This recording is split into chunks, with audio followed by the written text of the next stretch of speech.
हम जैसे मैं आज बुनियार गया था, कल अक्रालपोरा गया था, तो इसी तरीके से जो बड़े लीडरान हैं हमारे इस पार्लियामेंट्री कॉन्स्टिट्यूंसी में हु वील्ड इन्फ्लुएंस, तो we are making appeals to them also कि वो आके वोट कंसोलिडेशन में मदद करें और हमें जो है जीतने में मदद करें।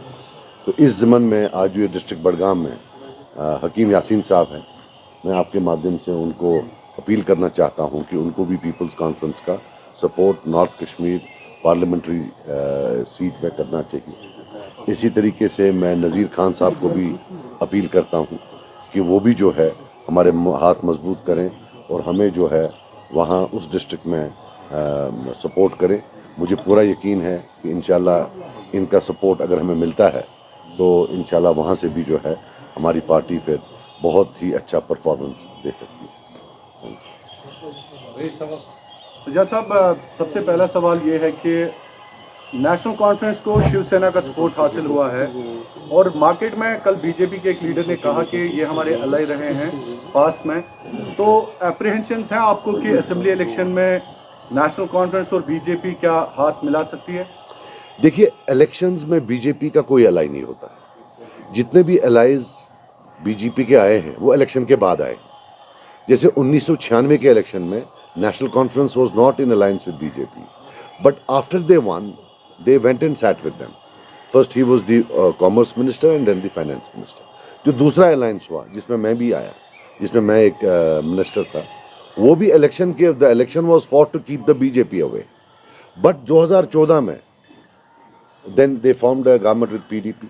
But let us not forget that at that time also they first had confabulations and extensive discussions with National Conference to make a government with them. They were on the verge of making a government with them. जो दविंदर राणा साहब ने भी बोला, इसकी अक्कासी शायद आज़ाद साहब ने भी की और मुझ बेचारे ने भी 2019 में की थी। But the press did not take me seriously. मेरे पास अभी भी वो वीडियो है, हंदवारा में मैंने बोला था on the last day of elections कि भाई 2014 में तो ये उनके साथ बैठ के उन्होंने डिस्कशन किया। तो मुझे ये भी पता है कि तब जो चीफ मिनिस्टर डिसाइड किया था वो 2014 में वो दिल्ली में अभी मिनिस्टर है और deputy chief minister Ali Mohammad Sagar साहब थे। I know it because I was asked to support them. तो फिर बाद में शायद उनको सेकंड थॉट आया कि it will be against the people's mandate, so then they withdrew. So point what I am trying to tell you is that no surprise, I can assure you that they will go running if they have anything to them कि हमें साथ ले लो, if they are in power in Delhi. If they are not in power in Delhi then they might not go. जैसे आपने कहा था कि नेशनल कॉन्फ्रेंस को आपने व्हाइट कॉलर किलर्स कहा था, तो उन्होंने कहा कि इनको पहले देखना चाहिए कि उन्होंने कितनी सेक्रीफाइस दी है कश्मीर में, किस दौर से वो गुजरे हैं, कितने लीडर्स मरे हैं या उन्होंने कुर्बानियाँ दी है इस कौम के लिए, तो उन्हें पहले वो देखना था। उसके बाद ये भी उनको देखना चाहिए ना मारे कितने हैं। जिसको हम मार्टियर्स ग्रेवयार्ड बोलते हैं वो तो किसी गांव में था ही नहीं, आज तो हर गांव में। वो तो 87 के बाद आया। अगर 87 की रिगिंग नहीं होती तो बंदूक नहीं आता, ये हमारा व्यू पॉइंट है। और अगर बंदूक नहीं आता तो लोग नहीं मरते, ये हमारा व्यू पॉइंट है। इसमें क्या सैक्रिफाइस क्या, हर एक के मरे हैं। मेरे तो घर में मेरे फादर को मारा है, उनको भी मिलिटेंट्स ने मारा है, कोई पुलिस या आर्मी ने नहीं मारा। और इनके टाइम में मारा when they refuse to give him security, ये भी एक रियलिटी है। बहरहाल मुझे उसमें जाना नहीं है, जिसके अल्लाह ताला ने लिखा था वैसा तो उसमें क्या करे।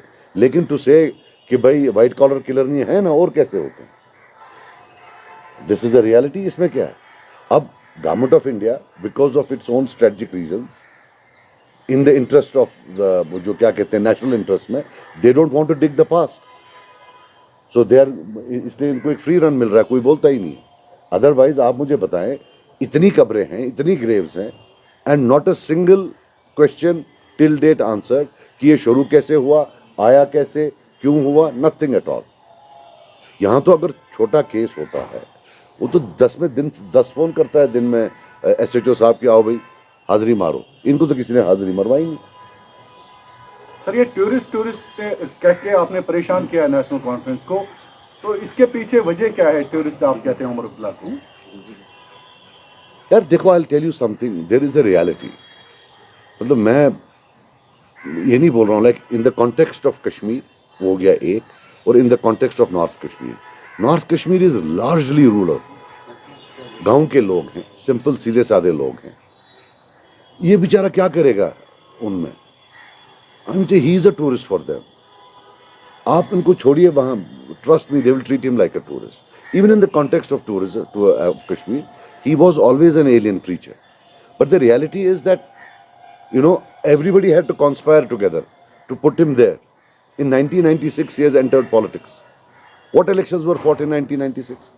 तब तो हैंडओवर किया जाता था, हम तो बोलते नहीं है ये।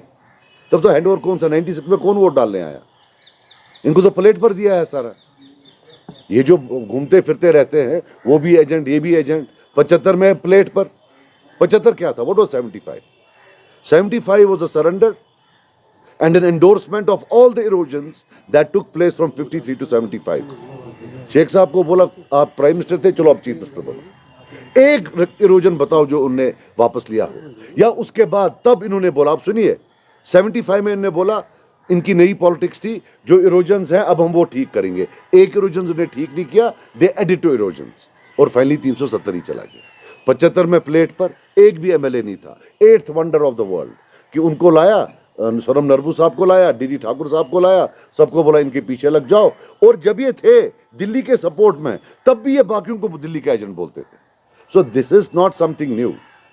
फिर आप चलिए 1987, जब ये हारने के लिए तैयार थे, everybody came together, it was a national policy, किसी ने उफ तक नहीं की। दे रिग्ड ब्लेटेंटली और इनको प्लेट पर हुकूमत दे दी। एंड देन गन केम, फिर ये उठ के भाग गए, टूरिस्ट लोग चले गए लंदन, अमेरिका, बाहर चले गए, यहाँ आए नहीं। इनके जो वर्कर थे, जो ये बोल रहे हैं कि सैक्रिफाइस, क्या ये सच नहीं है? जब यहाँ 6 साल पॉलिटिक्स नहीं थी, तब लोग पॉलिटिकल पार्टीज के साथ नहीं थे, तंजीमों के साथ थे। इनके लोग भी तो तंजीमों में थे। वो क्या तंजीमों के साथ नहीं थे? वो क्या तंजीमों से बाहर थे?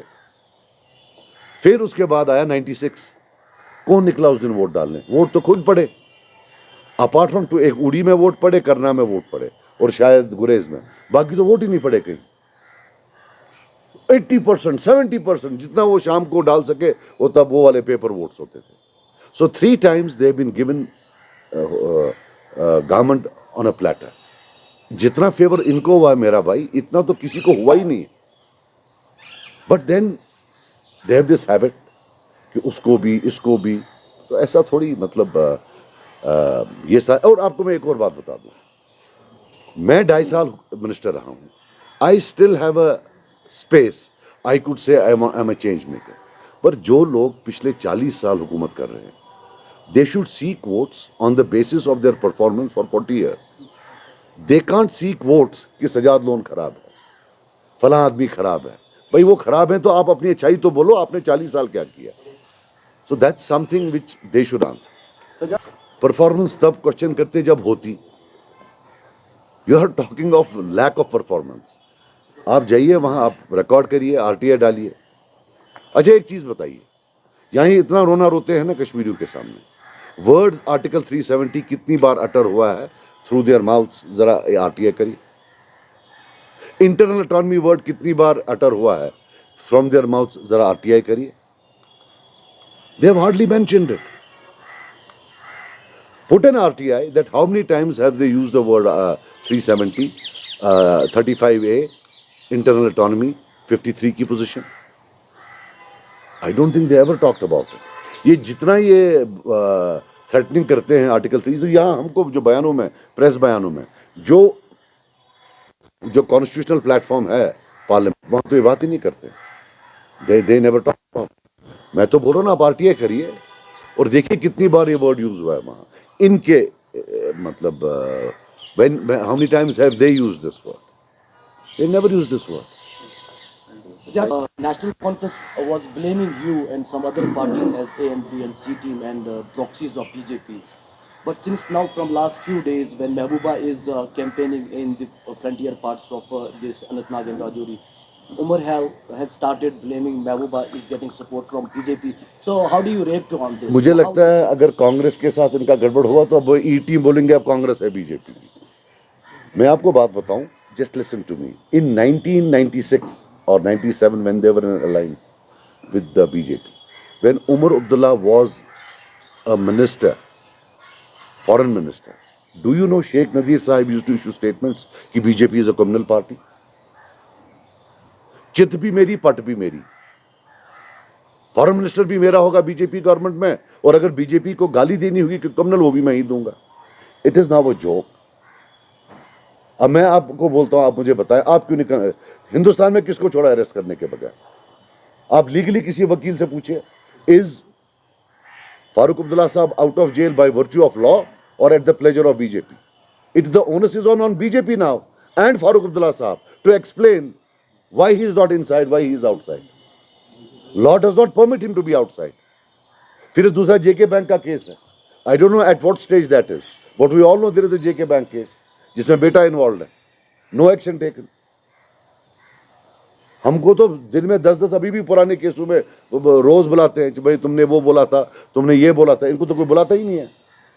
एंड सच मैसिव केसेस, और ये ओपन एंड शट केसेस हैं। कोई मतलब कोई you don't need to be a rocket scientist to unravel the case. So this thing, it has become a joke now कि वो भी है, ये भी है। And who is he accusing of? Is he saying that 80% of people in Kashmir are stooges of BJP and they can be bought? ये तो लोगों को गाली दे रहा है कि जो मेरे साथ लोग हैं वो अच्छे हैं, बाकी जितने भी हमारे खिलाफ हैं या तो वो बीजेपी वाले हैं। खुद शर्म नहीं आती है, खुद शिवसेना के साथ है, खुद उस कांग्रेस पार्टी के साथ है जिसके 50 लोगों ने एप्लीकेशन के हक में वोट डाला। And then this BJP, did they not pass a resolution of internal autonomy? They sent it to the central government, they rejected it. ये इतने खुददार लोग हैं, उन्हें फिर भी इस्तीफा नहीं दिया। उसके बाद ये 2 साल पावर में रहे वहां, 2 years he did not move, he just stayed there. आप अडवाणी साहब की किताब पढ़िए, उसमें देखिए पावर के लिए किस हद तक जाने के लिए तैयार। सो ये जो हर एक को A, B, C, just forget about it. To be very honest with you, I think you are doing an injustice to your own profession by asking about it every time. Because जब आप वहाँ जाते हैं तब ना आप उसको शिवसेना पूछते हैं, ना आप उसको ये पूछते हैं कि आप फॉरेन मिनिस्टर थे, ना आप उसको कोई भी चीज़ पूछते हैं। बस वो एक लड़की है जिसने पूछा। This is a reality and I am not joking. I salute her. At least she had the guts to talk to her. आप तो पूछते ही नहीं है, ले दे के आके जनाब वो बोल रहा था 80। You also should ponder now that when you come to us, हम तो हर एक चीज का जवाब देते हैं, बट खुदारा आप भी तो जाओ। 87 का पूछो, ये पूछो तुम फॉरेन मिनिस्टर थे, ये पूछ लो जब तुम फॉरेन मिनिस्टर थे, जब तुम, रिपीट करता हूं, जब तुम फॉरेन मिनिस्टर थे, जब तुमको फॉरेन डिग्नेटरी कोई पूछता था कि कश्मीर इशू क्या है, तुम नेशनल कॉन्फ्रेंस का व्यू पॉइंट देते थे या एनडीए का व्यू पॉइंट देते थे? और एनडीए का व्यू पॉइंट था कि आर्टिकल 370 को हटाना है, वहां तो कोई प्रॉब्लम ही नहीं है। These are the questions that typically you should have asked me.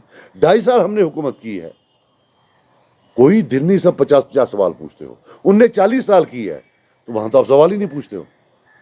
So next time if you want to ask me this question, you better first go and ask the questions that I have said. It's your job. If I am leveling an allegation against him, you have to take it to him. खबर गलत मत चुसवाना। वो नेमकदर में यार first